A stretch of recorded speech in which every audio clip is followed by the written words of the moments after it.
Netflix ने हाल ही में एक नई फिल्म सिटी हंटर रिलीज की है।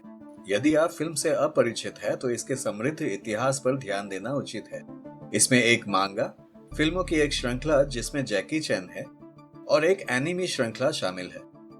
इतनी गहरी जड़ों वाली विरासत के साथ आपकी कुछ अपेक्षाएं हो सकती है। हालांकि ये नवीनतम किस्ट आपको आश्चर्यचकित कर सकता है, और भले ही आप एनिमी से गहराई से परिचित हो, फिर भी आप इस बात से प्रभावित होंगे कि फिल्म प्रिय पात्रों के सार को कितनी ईमानदारी से पकड़ती है। तो आइए फिल्म की व्याख्या पर गौर करें। लेकिन आगे बढ़ने से पहले कृपया वीडियो को लाइक करें और नवीनतम फिल्म समीक्षाओं और पुनर्कथन के लिए चैनल को सब्सक्राइब करें। फिल्म की शुरुआत में हम शिंजुकू शहर देखते हैं, जहां हलचल भरी सड़कें अंधेरे रहस्य छिपाती है और हर कोने पर खतरा छिपा होता है। हमें हिदेयुकी और उसके दोस्त रियो से मिलवाया जाता है, जो एक करिश्माई निजी अन्वेषक यानी के प्राइवेट इन्वेस्टिगेटर है, जो अपने शार्प शूटिंग कौशल, त्वरित बुद्धि और मुसीबत में पड़ने की प्रवृत्ति के लिए जाना जाता है। एक महिला उसके पास आती है और बताती है कि सुकीनो नाम की उसकी बहन कई दिनों से लापता है और रियो से उसे ढूंढने का अनुरोध करती है। किसी तरह वे लड़की को ढूंढते हैं, लेकिन वह भाग जाती है और जाते समय उसके जेब से एक रसायन गिर जाता है। अगले दृश्य में हम रियो और उसकी बहन काओरी को एक रेस्टोरेंट में देखते हैं। वे बात कर रहे होते हैं कि अचानक एक ट्रक वाला उन्हें टक्कर मार देता है और ट्रक वाले पर रसायन का असर होता है। वह बाहर निकलता है और रियो पर हमला करके उसे गंभीर रूप से घायल कर देता है। तभी उसका दोस्त हिदेयुकी वहां आ जाता है। मरने से पहले वह अपने दोस्त को बताता है कि सब कुछ इस केमिकल के वजह से हो रहा है। साथ ही उसे अपनी बहन का ख्याल रखने के लिए भी कहता है। कुछ दिनों के बाद ट्रक ड्राइवर उसी रसायन के कारण सड़क किनारे मृत पड़ा हुआ दिखाई देता है।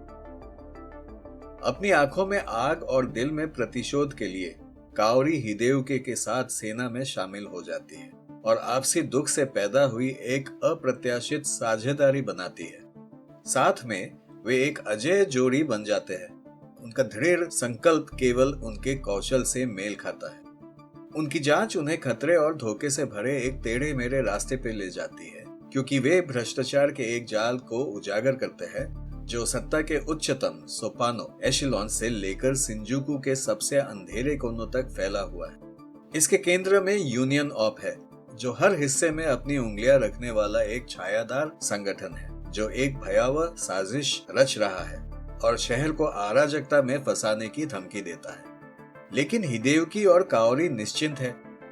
बुद्धि, कौशल और न्याय की अटूट भावना से लैस होकर वे हताशा से पैदा हुए साहस के साथ खतरे का सामना करते हुए आगे बढ़ते हैं। रास्ते में उनका सामना विभिन्न पात्रों से होती है।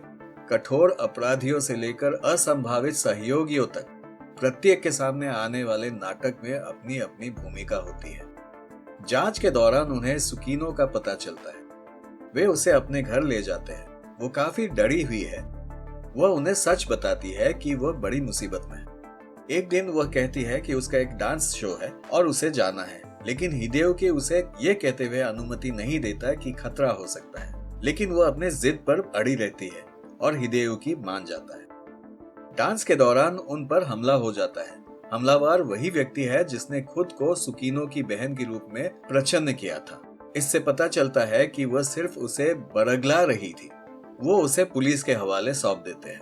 काओरी सुकीनो को देखभाल के लिए एक पुलिस अधिकारी को सौंप देती है, लेकिन हमें पता चलता है कि वही अधिकारी, जिसे बॉस भी कहा जाता है, मास्टरमाइंड है। अगले दृश्य में हम देखते हैं कि काओरी और हिदेयुकी कार में बैठते हैं और सुकीनो को खोजने के लिए निकलते हैं। उन्होंने पहले से ही उस पर एक ट्रैकिंग डिवाइस लगा रखा था।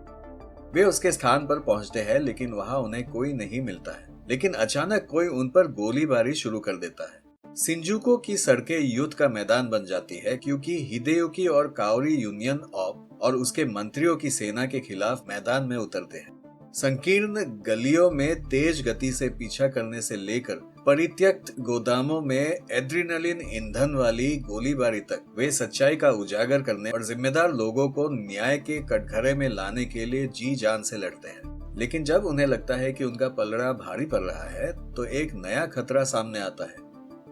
एक छायादार व्यक्ति, जिसे केवल द बॉस के नाम से जाना जाता है।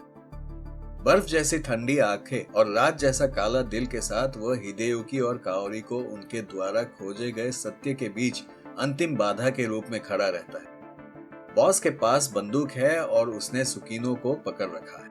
अगले दृश्य में हम देखते हैं कि हिदेयुकी और काओरी शिंजुकू की आत्मा की लड़ाई में बॉस से मुकाबला करते हैं। जैसे हाथापाई होती है और गोलियां बरसती है, बॉस मारा जाता है। हिदेयुकी और काओरी इमारत में एक साथ खड़े रहते हैं। उनका बंधन पहले से कहीं अधिक मजबूत हो चुका है। वे जानते हैं कि जब तक वे एक साथ खड़े हैं, वे अपने रास्ते में आने वाली किसी भी बाधा को पार कर सकते हैं, क्योंकि अंततः वे सिर्फ शहर के शिकारी नहीं, वे इसके रक्षक, इसके चैंपियन हैं। इसी बीच पुलिस आ जाती है और सुकीनो को सुरक्षित ले जाती है और सच्चाई का भी पता लगा लेती है। अंतिम दृश्य में हम हिदेयुकी को उसके घर में काओरी के साथ देखते हैं और हिदेयुकी काओरी से पूछता है कि वो दोबारा उससे क्यों मिलने आई है। काओरी कहती है कि उसे हिदेयुकी के साथ स्थायी तौर पर काम करना है। हिदेयुकी मना कर देता है, लेकिन काओरी अपनी जिद में अड़ी रहती है और हिदेयुकी को चिढ़ाती है और फिल्म ऐसे ही एक हास्य दृश्य के साथ समाप्त होती है। सिटी हंटर 2024 का एक रोमांचकारी और मनोरम फिल्म है जो दिल को छू लेने वाली एक्शन, मनोरंजन, सस्पेंस और अविस्मरणीय पात्रों को एक महाकाव्य सिनेमाई अनुभव में जोड़ती है। अपने जटिल, कथानक, गतिशील पात्रों और आश्चर्यजनक दृश्यों के साथ यह एक ऐसी फिल्म है जो दर्शकों को बांधे रखेगी शुरू से अंत तक। इसीलिए कमर कस ले, मजबूती से पकड़ ले और जीवन भर की सवारी के लिए तैयार रहे, क्योंकि सिटी हंटर की दुनिया में कुछ भी संभव है। अभी के लिए बस इतना ही। मुझे कमेंट सेक्शन में बताएं कि आप अगली कौन सी फिल्म का पुनर्कथन या समीक्षा देखना चाहेंगे। अलविदा और अपना ख्याल रखना।